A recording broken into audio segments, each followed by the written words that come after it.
యేసు క్రీస్తు నందు భద్రము చేయబడిన నిశ్చయముగా ఈరోజు క్రీస్తును గూర్చిన కొద్ది మాటలు మనం త్వరితగతిని నేర్చుకొని త్వరగా ముగించుకుందాం. అయితే ప్రియమైన దేవుని పిల్లలారా, ఎవరైనా అనే విషయాన్ని ఒకసారి మనం చూద్దాం. కీర్తనకారుడైన దావీదు ద్వారా 40వ కీర్తన 7వ చరణంలో ఆయన గూర్చిన మాటలు ఈ రీతిగా ఉన్నాయి. జాగ్రత్తగా ఆలకించాలి. అలాగే మరి చదవటం వచ్చిన వారైతే ఖచ్చితంగా బైబిల్ తెరిచి చూసుకోవాలి. రాయటం వచ్చిన వారైతే ఖచ్చితంగా ప్రతి వచనం రాసుకోవాలి.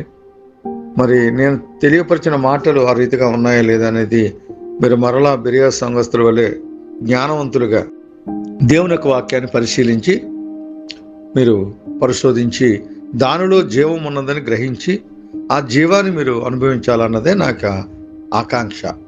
కాబట్టి ప్రియమైన దేవుని పిల్లలారా, కీర్తనకారుడైన దావీదు ద్వారా 40వ కీర్తన 7వ చరణంలో ప్రభు ఈ రీతిగా సెలవిస్తూ ఉన్నాడు. అప్పుడు పుస్తకపు చుట్టలో నన్ను గూర్చి వ్రాయబడిన ప్రకారము నేను వచ్చి ఉన్నాను. ఎవరు వచ్చారు అని మనం ఆలోచన చేయాలి. ఈ లోకానికి చాలాసార్లు యేసుక్రీస్తు ప్రభుని గూర్చి మన యొక్క క్రైస్తవ కుమార్తెలు లేదా క్రైస్తవ కుటుంబాలు ఇంకా లేదా అంటే సార్వత్రిక సంఘము లోకానికి సరైన దిశ నిర్దేశము జరిగించట్లేదు. ఇది జాగ్రత్తగా గమనించాలి. ఆయన అంటున్నారు, ఆయన వచ్చిన వాడిగా ఉన్నాడు. ఆయన ఎందుకు వచ్చాడో చెప్తున్నాడు. ఇదిగో పుస్తకపు చుట్టలో అనగా ధర్మశాస్త్రములో నన్ను గూర్చి వ్రాయబడిన ప్రతి సంగతిని ఈ లోకంలో నేను వచ్చి నెరవేర్చి పరిపూర్ణము చేసి తిరిగి నా తండ్రి యొద్దకు వెళ్ళటము ద్వారా ఇదిగో నిశ్చయముగా నా తండ్రి చిత్తాన్ని నెరవేర్చడానికి ఇదిగో నా యొక్క అడుగు జాడలయందు మీరు నడవాలని సార్వత్రిక సంఘానికి తెలియపరచడానికి ప్రభు ఈ లోకానికి వచ్చారట. ఎంత అద్భుతం! అయితే మనం ఏం చేస్తున్నాం? మనము అనగా సార్వత్రిక సంఘము. ఈ సంఘం ఏం చేస్తుందంటే 2000 సంవత్సరాల క్రింద ప్రభు జన్మించాడని క్రిస్మస్లు జరిగిస్తోంది. క్రీస్తు నేడు పుట్టెను హల్లెలూయా అంటూ లోకానికి తప్పుడు సంకేతాన్ని ఇస్తా ఉంది. ఇదిగో అవిశ్వాసులైన మరి అనేకులకు యుగ సంబంధమైన మరి దేవత గుడ్డితనాన్ని కలగచేస్తూ ఇదిగో నిశ్చయముగా లోకస్తులు ప్రశ్నిస్తూ ఉన్నారు. ఇదిగో మా బుద్ధుడి కంటే వెనకాతలు పుట్టాడు, లేకపోతే నిశ్చయముగా మా వాళ్ళు ఇంకా ఉన్నారు కదండి, వారందరికంటే కూడా వెనకాతలు పుట్టిన వారే యేసుక్రీస్తు ప్రభు అని చెప్పి వారికి అవకాశాన్ని వీరు అనుగ్రహిస్తున్నారు. ఎవరండి? క్రైస్తవ కుమార్తెలే. దానికోసం మరలా ప్రత్యేకంగా శ్రమ పడుతూ ఉన్నారు. పెద్ద పెద్ద మీటింగ్స్ పెడతా ఉన్నారు. ఏమండి స్కిట్స్, డ్రామాలు, ఏమండి డ్యాన్స్ ప్రోగ్రాలు, డీజేలు ఇవన్నీ పెడుతూ దేవుని యొక్క సంకీర్తాన్ని, దేవుని యొక్క నామాన్ని అపవిత్రపరుస్తూ ఈ లోకములో మరి ఎవరిని బట్టి నా నామము దూషించబడుచున్నది అంటే మిమ్మును బట్టే కదా అని ప్రభు అంటున్నాడు. ఆ రీతిగా ఈరోజు సంఘము లోకము సంఘము మమేకమై క్రీస్తును గూర్చిన జ్ఞానము మర్చిపోయినట్లుగానే సంఘం ఉంది. కాబట్టి ప్రియమైన దేవుని పిల్లలారా, ఆయన ఎంత తేటగా చెప్తున్నాడు చూడండి. అప్పుడు పుస్తకపు చుట్టలో నన్ను గూర్చి వ్రాయబడిన ప్రకారము నేను వచ్చాను. పుస్తకపు చుట్టలో ఏముంది? ఆయన ఏ రీతిగా ఈ లోకానికి రావాలో, ఆయన ఏ రీతిగా ఈ లోకానికి వచ్చి మరి సర్వలోక మానవాళి పాపము నిమిత్తము, పాప పరిహారార్థ నిమిత్తము నిశ్చయముగా మరి ఆయన ఏ రీతిగా బలియాగం అవ్వాలో, ఏ రీతిగా ఆయన బలి అర్పణగా, యజ్ఞ పశువుగా, యజ్ఞ పురుషుడిగా మనందరి నిమిత్తము ఆయన యాగం అవ్వాలో వాటన్నిటినీ ఆయన నెరవేర్చడానికి లోకానికి వచ్చారు. మనం చూసాం మరి యెషయా గ్రంథంలో చక్కని మాటలు. మన పాపముల కొరకు, మన శాపముల కొరకు, మన వ్యాధుల కొరకు, మన యొక్క పాప పరిహారార్థ మరి బలిగా, హోమముగా ఆయన బలి అర్పణ జరిగించారన్న విషయాన్ని మనం తెలుసుకున్నాం. ఇవన్నీ కూడా నెరవేర్చబడడానికి యేసుక్రీస్తు ఈ లోకానికి వచ్చాడు. అంతకంటే అద్భుతమైనది ఏంటి తెలుసా? జగత్ పునాది వేయబడక మునిపే మనం చదువుకుంటూ ఉంటాం, ఆది యందు వాక్యం ఉండెను, వాక్యము దేవుని యొద్ద ఉండెను, వాక్యము దేవుడై ఉండెను.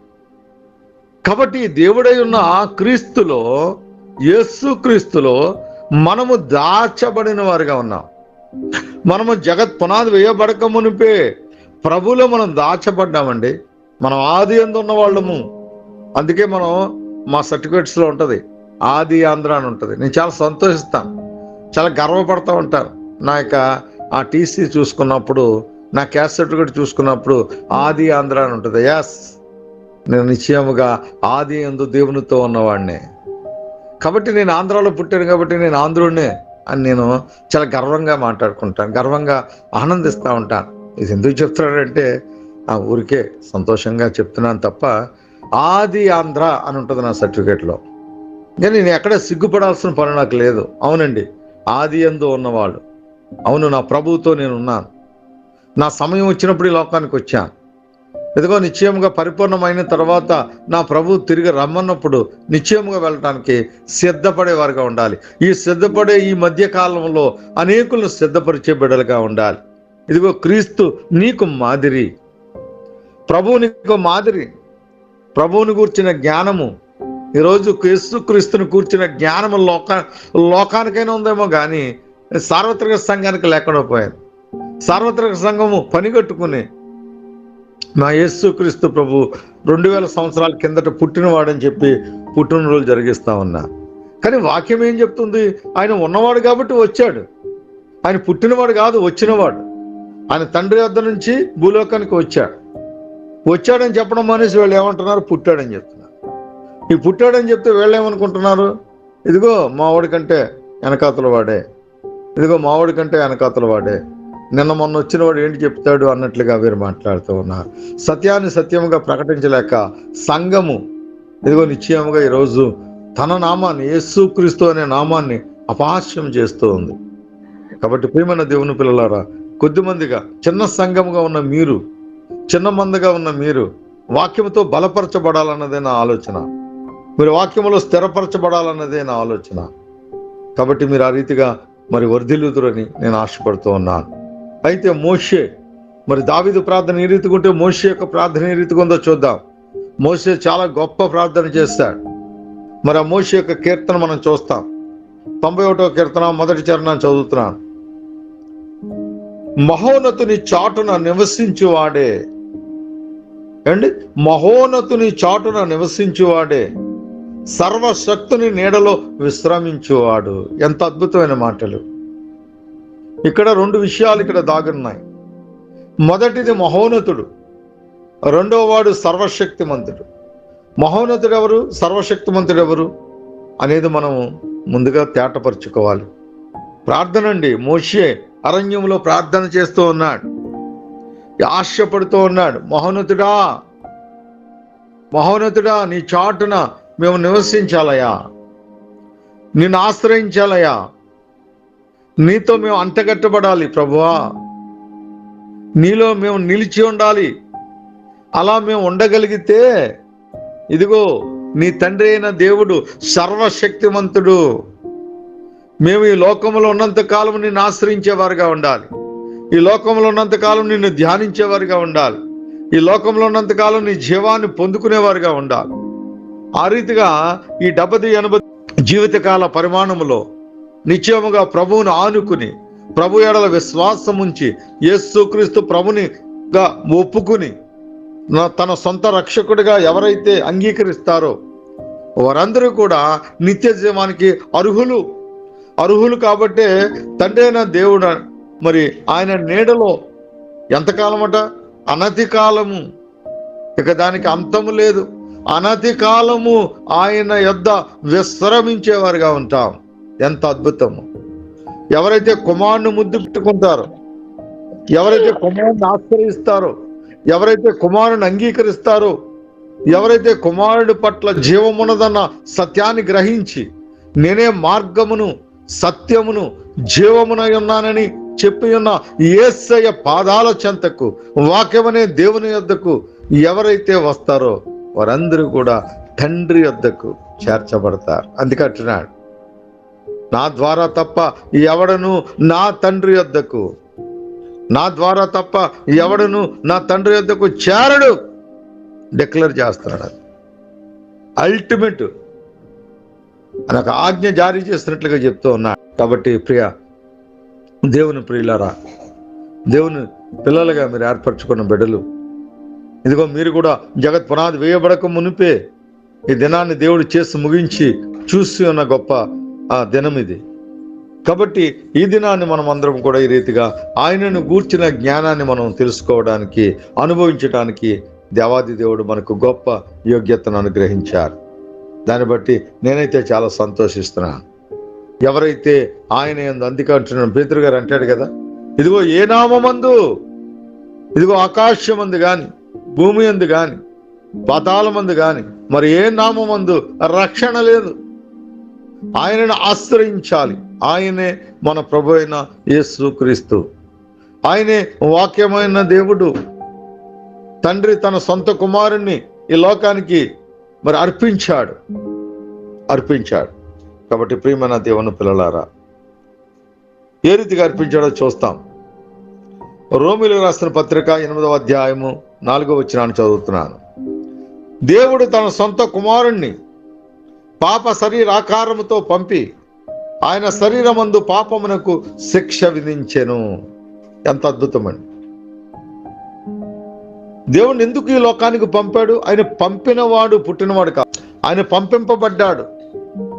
ఈ పాప శరీరాకారం మనం ఏదైతే ధరించుకున్నామో ఆ శరీరాన్ని విమోచించగలిగే శక్తిమంతుడుగా ఆ పిల్లలు రక్త మాంసములో పాలివారిగా ఉన్నారు కనుక అదే రక్తమును అదే మాంసమును సంతరించుకుని ఇదిగో కన్యమరి యొక్క గర్భమును ఉద్భవించి నిశ్చయముగా ఆయన 33.5 సంవత్సరములు ఈ లోకములో జయ జీవితాన్ని జీవించి ఆయన 3.5 సంవత్సరాలు ఆయన యొక్క పరిచర్యను కొనసాగించి సిలువ వేయబడి ఇదిగో సిలువ మరణము పొందినంతగా ఆయన సిలువ మరణము పొంది తిరిగి 3వ దినాన్ని ఆయన పునరుద్ధానుడిగా లేచి ఇంచుమించుగా 40 దినములు 500 మంది మరి ప్రజలకు సాక్షార్థముగా కనబడి శిష్యులను బలపరిచి తోమా యొక్క అనుమానమును ఏదైతే అతను అనుమానపడుతూ ఉన్నాడో, సందేశపడుతూ ఉన్నాడో అటువంటి తోమాను దర్శించి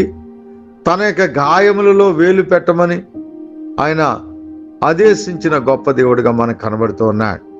500 మంది ప్రత్యక్ష సాక్షులు యేసుక్రీస్తు ప్రభు పునరుద్ధానుడిగా లేచి ఉన్నాడని 40 దినాలు దేవుడి లోకములో సంచరించాడు.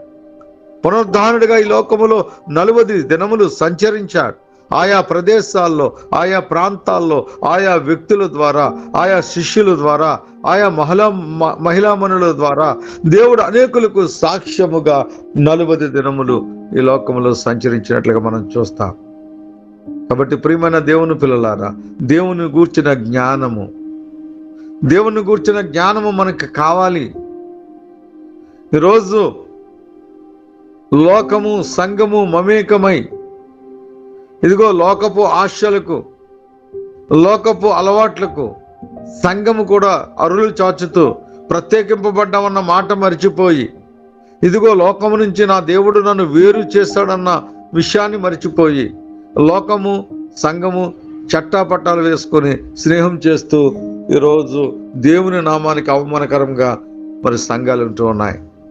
కాబట్టి ప్రియమైన దేవుని పిల్లలారా, ఎవరెలా ఉన్నప్పటికీ వాక్యం వింటున్న మీరు చిన్న సంఘముగా, చిన్న మందగా లేదు, ఇక ముందు రోజుల్లో మీరు వాక్యాన్ని బోధించే బిడ్డలుగా మార్చబడతారా, శిష్యులుగా మార్చబడతారా, సువార్థికులుగా మార్చబడతారా అన్నది కాదు.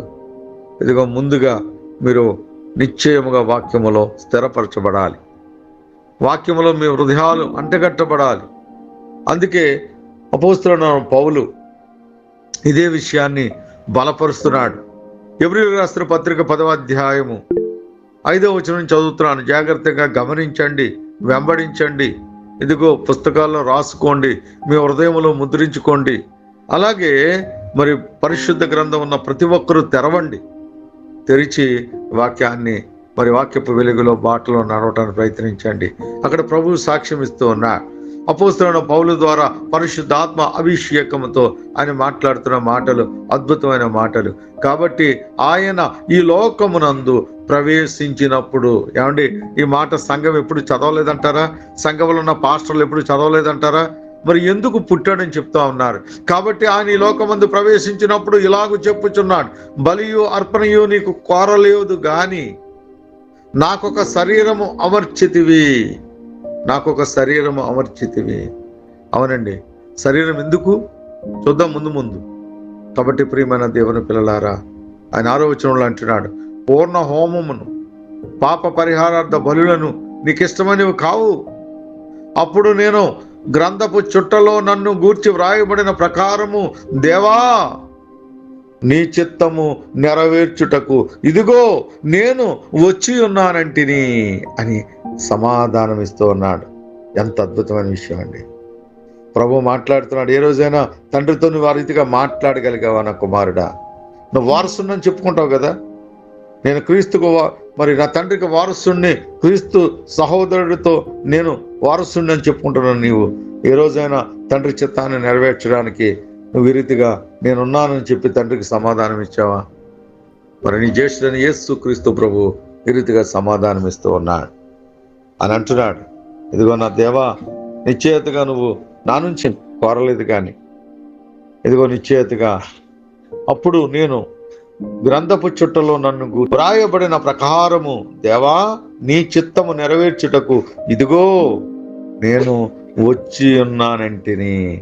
ఆశ్చర్యం. ప్రభు ఉన్నవాడు కాబట్టి ఆయన వచ్చాడు. ఆయన ఉన్నవాడు, దేవునితో ఉన్నవాడు, తండ్రితో ఉన్నవాడు, ఆది యందు ఉన్నవాడు, వాక్యమై ఉన్నవాడు, దేవుడై ఉన్నవాడు. కాబట్టి ప్రియమైన దేవుని పిల్లలారా, అటువంటి దేవుని గూర్చిన జ్ఞానము నీకు నిశ్చయముగా గ్రహింపుకు రావాలి. నీ హృదయంలో నువ్వు ముద్రించుకోవాలి.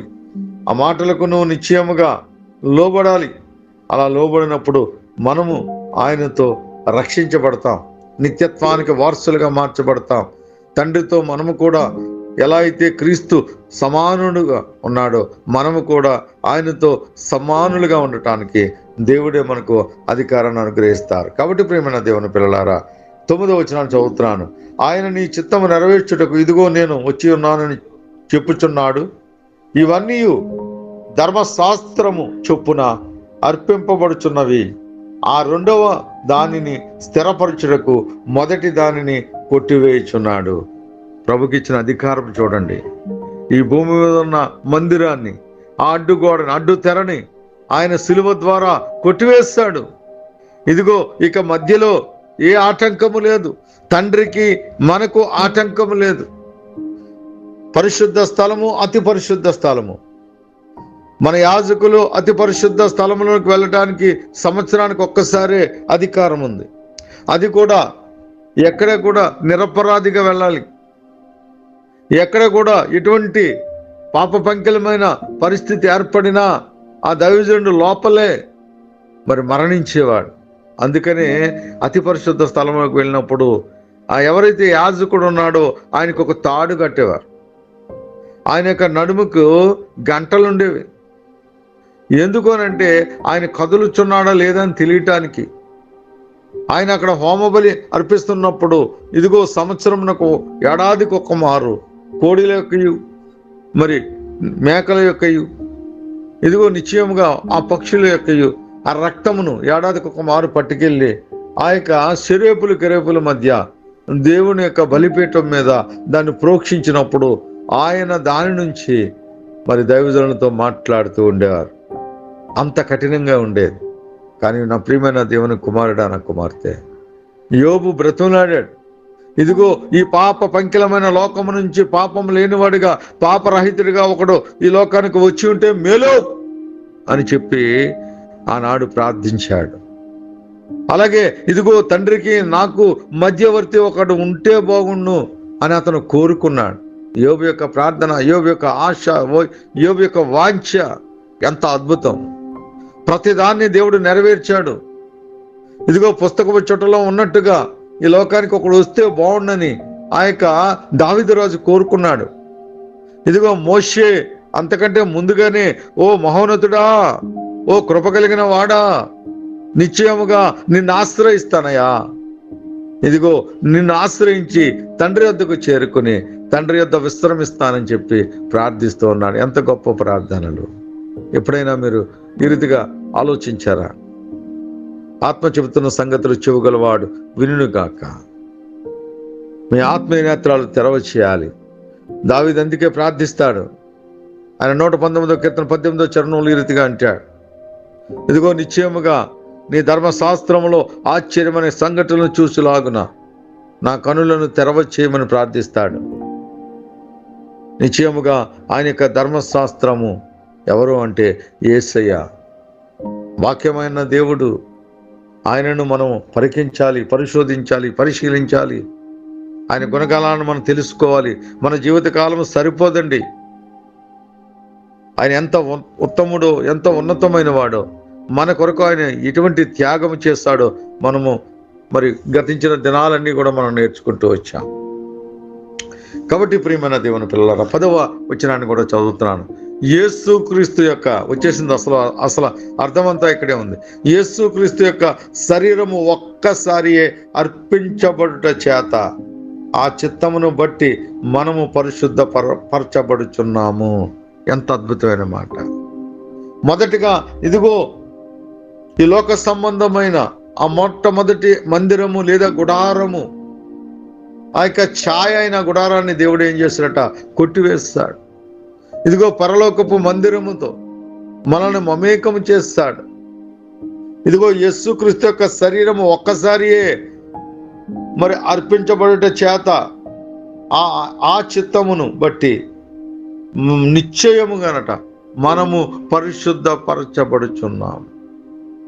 యేసుక్రీస్తు గూర్చిన జ్ఞానము. ఎందుకు దేవుణ్ణి నమ్ముకోవాలి? ఎందుకు యేసుక్రీస్తు ప్రభు ఒక్కడే దేవుడు అంటే, ఇదిగో ఆయన మాత్రమే సర్వ మానవాళి పాపముల కొరకు ఇదిగో ఆయన తన స్వరక్తాన్నిచ్చి సర్వజనులను సంపాదించుకోవడానికి ఆయన సంపాద్య యావత్తును, ఆయన శరీరమును, ప్రాణమును, మరి ఆత్మను యావత్తును కూడా దారవోశారు. కాబట్టి ఆయన ఒక్కడే దేవుడు. ఎవరు వింటారు? ఈ మాటలు చెబుదామంటే వింటారా? చెప్పనివ్వరు, వినరు, వితండవాదన చేస్తారు. వారంటే సంఘేతరులు, సంఘము వెలుపటి వారు. కానీ సంఘములో ఉన్నవారు కూడా ఇటువంటి స్థితినే కలిగి ఉన్నారు. వారి యొక్క వ్యత్యాసాన్ని మీరు గమనించండి. ఒక సత్యాన్ని చాలాసార్లు మీకు తెలియపరుస్తాను. ఇవాళ కూడా ఎందుకో దేవుడు మరొకసారి పంచుకోవాలని ఆశపడుతూ ఉన్నాడు. మరి ఇక్కడ మీరు కాన్ఫిడెన్స్ ఉన్న పిల్లలందరూ కూడా మరి సంఘములో ఉన్న వాళ్ళని ప్రేమిస్తూ ఉంటారు కదా. లోకంలో ఉన్న వాళ్ళని ప్రేమించరు. లోకాన్ని ప్రేమించొద్దు అన్నాడు. లోకంలో ఉన్న సహోదరుని ప్రేమించొద్దని చెప్పలేదు తండ్రి. తండ్రి ఏం చెప్పారంటే, నేను లోకమును ప్రేమించుచున్నాను, ఇదిగో మీరు లోకాన్ని ప్రేమించొద్దు అని చెప్పారంతే. కానీ మనం ఏం చేస్తా ఉన్నాం? లోకములో ఉన్నవాడిని ప్రేమించట్లేదు, కానీ లోకాన్ని ప్రేమిస్తున్నాం. విచిత్రం అది. లోకంలో ఎవరున్నారు? ఆయన పిల్లలు ఉన్నారు. ఆయన పిల్లలను ప్రేమించట్లేదు మనం. ఆయన వద్దన్న లోకాన్ని మనం ప్రేమిస్తూ ఉన్నాం. ఇది చాలా ఆశ్చర్యం కదా. అపోధిక తంత్రాలు ఎలాగే ఉంటాయి. అయితే ప్రియమైన దేవుని పిల్లలారా, ఒకటి గుర్తుపెట్టుకోవాలి. మీరు లోకములో ఉన్న ఒక సహోదరుణ్ణి మీరు ప్రేమించలేదనుకోండి, మీ నిత్యత్వాన్ని మీరు కోల్పోతారు. ఈ విషయం బాగా గుర్తుపెట్టుకోవాలి. ఆ సహోదరుడు ఎవరు? లోకములో ఉన్న సహోదరుడు. ఈరోజు కాకపోతే ఒక ఏడాది పోయిన తర్వాత కాకపోతే ఇంకో 10 ఏళ్ళ తర్వాత దేవుడు క్షమిస్తాడు, దేవుడు రక్షణ పొందుకుంటాడు, నిత్యత్వానికి అతను అర్హుడిగా ఉంటాడు. కానీ ఈరోజు నువ్వు ద్వేషిస్తున్నావు కదా, నువ్వు ఆ సహోదరుని ద్వేషించడం ద్వారా నువ్వు మరణంలో నిలిచి ఉన్నావు. ఈ సత్యాన్ని సంఘం గమనించట్లేదు. సంఘము గమనించట్లేదు. అందు నిమిత్తమే సంఘంలో ఉన్న పిల్లలు ఏం చేస్తున్నారో తెలుసండి? యవనస్తులు ఎంత అన్యాయస్తులుగా ఉంటున్నారంటే సంఘంలో వాళ్ళు. ఏమండి, నేను కుడికి చూడనని ఒకడు, నేను ఎడమకి చూడనని ఒకడు, ఏమండి నేను నా స్నేహితులతో ఉండనంటాడు ఒకడు, నా బంధువులతో ఉండనంటాడు ఒకడు. ఎంత అన్యాయమైన ఆ విషయాలు మీకు తెలియట్లేదు. నేను మరలా చెప్తున్నాను, మీరు జ్ఞాపకం పెట్టుకోండి. లోకంలో ఒక సహోదరుని మీరు ద్వేషించడం ద్వారా మీరు పరలోకాన్ని కోల్పోతున్నారు. అదేంటండి? సంఘంలో ఉన్న సహోదరుని కదా, లోకంలో ఉన్నవాడితో మనకు పని ఏంటని అంటారా? మరి మీరు ఎవరిని రక్షిస్తారు? రక్షించబడ్డ వారిని రక్షిస్తారా? రక్షణ లేని వారిని రక్షిస్తారా? రక్షణ లేనివారు సంఘేతరులు, రక్షణలో ఉన్నవాళ్ళు రాజ్యంలో ఉన్నవారు. మరి మీరు ఎవరి కొరకు బ్రతుకుతారు? సంఘేతరులు ఎవరైతే ఉన్నారో వారిని మీ సాక్ష్యము ద్వారా, వాక్యము ద్వారా, మీ నడక ద్వారా, మీ పడక ద్వారా, మీ ఆలోచన ద్వారా, మీ చూపు ద్వారా, మీ ప్రవర్తన ద్వారా, మీ యొక్క స్థితిగతుల ద్వారా అనేకులకు మీరు ఆశీర్వాదకరముగాను, దీవెనకరముగాను, అలాగే మీరు మాదిరికరముగాను ఉండాలన్నది దేవునికి ఉద్దేశ్యం. ఆనాడు అంత్యోకలో మొట్టమొదటి శిష్యులందరినీ కూడా మరి ఏడాది కాలం పాటు క్రీస్తును ప్రకటిస్తూ, వాక్యాన్ని ప్రకటిస్తూ వారు అక్కడ సంచరిస్తున్న తరుణంలో అంత్యోకలో ఉన్న బిడలందరూ కూడా ఎవరు సంఘేతరులండి, వీళ్ళు సంఘస్థులు కాదు. మీరు ఏం చేస్తారట? ఈ శిష్యులందరూ కూడా ఏడాది కాలం పాటు అక్కడ ఉండి వాక్యాన్ని బోధించారట. యేసుక్రీస్తు ప్రభువారు పునరుద్ధారుడయ్యి 40 దినాలు ఆయన ఈ లోకంలో ఉండి తండ్రి వద్దకు ఆరోహణ అయిన తర్వాత 10వ దినము అనగా పెంతెకొస్తు దినాన్ని ఆత్మాభిషేకముతో ప్రతి ఒక్కరూ తండ్రి చేత వాగ్దానం చేయబడిన ఆ పరిశుద్ధాత్మ అభిషేకపు శక్తిని పొందుకున్న తర్వాత అంత్యోకలో శిష్యులు ఏడాది పాటు వాక్యాన్ని బోధిస్తే సంఘము కాదండి అంట, సంఘేతరులు అన్నారట. ఏమన్నారట? వీరు క్రైస్తవులు. బా, ఎంత మంచి మాట! ఎవరు పెట్టారు క్రైస్తవులు అన్న పేరు? మనంగా చెప్పుకుంటాం, మేము క్రైస్తవులని చెప్పుకుంటాం బస్ ఎక్కి, కానీ క్రైస్తవ ప్రేమ నీలో ఉండదు. మొట్టమొదటి శిష్యులకు క్రైస్తవులను ఎవరు పెట్టారు తెలుసా? పేరు సంఘేతరులు పెట్టారు. అవునండి, వీరు క్రీస్తుని పోలి నడుస్తున్నారు, వీరు క్రీస్తువులే మాట్లాడుతున్నారు, వీరు క్రీస్తువులే బ్రతికారు, వీరు క్రీస్తు ప్రేమను చూపిస్తున్నారు, క్రీస్తు బోధనలు తెలియపరుస్తున్నారు, క్రీస్తుకు సాక్షులుగా జీవిస్తున్నారు అని చెప్పి ఏడాది కాలం పాటు వాళ్ళని వెంబడించి, వాళ్ళని చూసి, వాళ్ళ స్థితిగతులు ఎరిగి, వారి యొక్క పరిస్థితుల్ని ఈ అవగాహన చేసుకున్న తర్వాత అంత్యోకలో ఉన్న ప్రజలందరూ అన్నారట, వీరు క్రైస్తవులని. ఎంత అద్భుతం, ఎంత ఆశ్చర్యం! ఇది కదా క్రైస్తత్వం అంటే, ఇది శిష్యరికం అంటే, ఇది శిష్యత్వం అంటే, ఇది దేవుని పోలి నడవడం అంటే, ఇది దేవుని తెలుసుకుని జ్ఞానయుక్తంగా జీవించడం అంటే, ఇది అనేకులకు మాదిరి అంటే ఇది. అందుకే పౌలు అంటాడు, ఇదిగో నేను క్రీస్తుని పోలి నడుస్తున్నాను, మీరు నన్ను పోలి జీవించండి. ఎంత తెగింపుతో మాట్లాడాడు పౌలు, ఎంతగా తెగించి మాట్లాడాడు పౌలు. ఈరోజు నువ్వు నేను మాట్లాడగలమా? ఇదిగో నీ ప్రవర్తన ఆ రీతిగా ఉంటే నా కుమారుడా, నీ ప్రవర్తన ఆ రీతిగా ఉంటే నా కుమార్తె, నీవు కూడా మాట్లాడగలవు. ఇదిగో నిశ్చయముగా నేను క్రీస్తు వలె జీవిస్తున్నాను, ఇదిగో నన్ను పోలి మీరు జీవించండి అని నీ సహోదరులకు చెప్పగలవు. నీ సహోదరులకు రాత్రికాల సమయంలో ప్రభు నీతో నాతో మాట్లాడుతున్నాడు. మాటలను జాగ్రత్తగా గమనించాలి. ఆయన నిన్ను ప్రేమించి తన సొంత కుమారుణ్ణి పాప శరీరాకారముతో ఈ లోకానికి పంపించి మన పాపములన్నిటినీ ఆయన శరీరములో శిక్ష విధించాడు. అందుకే అంటాడు, హెబ్రీయులకు రాసిన పత్రిక 2వ అధ్యాయము 14వ వచనాన్ని చదువుతున్నాను. కాబట్టి ఆ పిల్లలు, వివరణ ఇస్తున్నాడు, కాబట్టి ఆ పిల్లలు రక్త మాంసములలో పాలు గలవారై ఉన్నందున ఆ ప్రకారమే మరణము యొక్క బలము గలవానిని అనగా అపవాదిని మరణము ద్వారా నశింపజేయుటకును, జీవితకాలం అంతయు మరణ భయము చేత దాస్యమునకు లోబడిన వారిని విడిపించుటకును ఆయన కూడా ఎవరండి? క్రీస్తు. ఆయన కూడా యేసు క్రీస్తు వాక్యమైన దేవుడు. ఆయన శరీరాన్ని ధరించుకుని వచ్చాడు. ఆయన వచ్చినవాడు, ఆయన ఉన్నవాడు, ఆయన అనువాడు. కాబట్టి ప్రియమైన దేవుని పిల్లలారా, అల్పయు ఓమేగయు, నిన్న నేడు ఏకరీతిగా ఉన్న గొప్ప దేవుడు, ఆయన మహోన్నతుడు. ఆయన రక్త మాంసములలో పాలివాడాయను. ఆయన కూడా ఎవరు? యేసు క్రీస్తు ప్రభువు. ఎందుకట? ఆ పిల్లలు, ఏ పిల్లలు?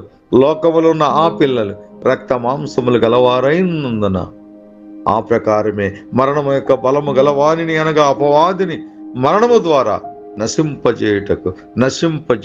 అవునండి, ప్రభు ఎందుకు ఈ లోకానికి వచ్చాడు? యేసుక్రీస్తు ప్రభుని గూర్చిన జ్ఞానం ఏంటి? ఇదిగో నిశ్చయముగా అటువంటి దేవునిలో మనలను భద్రము చేస్తాడు. అందుకే యోధ చాలా అద్భుతంగా చెప్తా ఉన్నాడు. చాలా అద్భుతంగా మొదటి ఆ యొక్క వచనాన్ని ఆయన చాలా చక్కగా ఇంట్రడక్షన్ బాగా ఇస్తా ఉన్నాడు. యోధా గారు యేసుక్రీస్తు ప్రభు యొక్క సహోదరుడే కదా, మరి నా తమ్ముడు నాన్న అని చెప్పుకోవట్లా.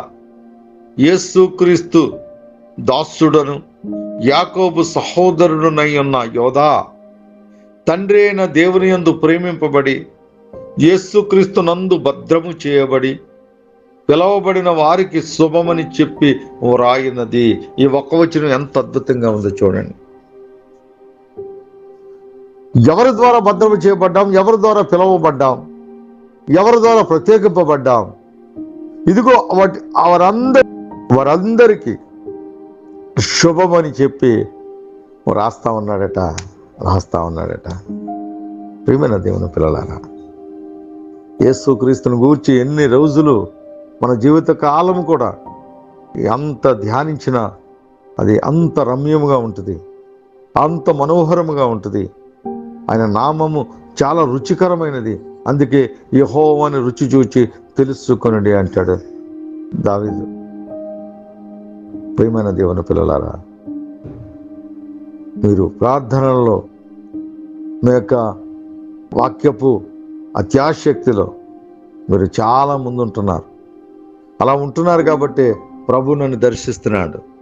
ఇదిగో మీ ఆశను బట్టి, మీ వాంఛను బట్టి, మీ హృదయ ఆశలను బట్టి ఆయన మిమ్మల్ని తృప్తిపరచడానికి నన్ను నిలవబెట్టుకుంటూ ఉన్నాడు.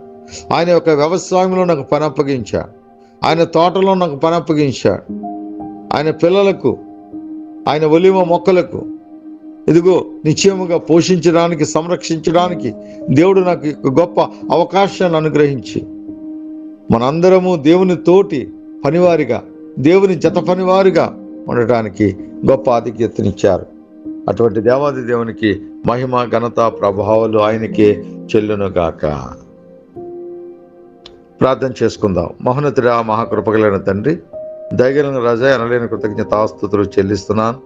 నిశ్చేతగా ప్రభా, నీ ప్రేమ కనికర సంపన్నతలో, నీ దయా దాక్షిణ్యాలతో మమ్మల్ని అందరినీ బలపరిచి స్థిరపరిచి నాయన మరొక నూతన దినాన్ని మా జీవితంలో ప్రవేశపెట్టబడుతున్నా ఆ గొప్ప సుదినాన్ని బట్టి మీ కృతజ్ఞతాస్తుతులు చెల్లిస్తూ ఇంతవరకు చెప్పబడిన ప్రతి మాటలు తమ తమ హృదయాల్లో ముద్రించి నాయన నీరు కట్టి ఫలించి 30ంతలుగా 60ంతలుగా 100ంతలుగా ఫలింపజేస్తారని యేసు పరిశుద్ధ నామములో ప్రార్థనా విజ్ఞాపన అడిగి వేడుకను పొందుకున్న మా పరమ తండ్రి, ఆమేన్.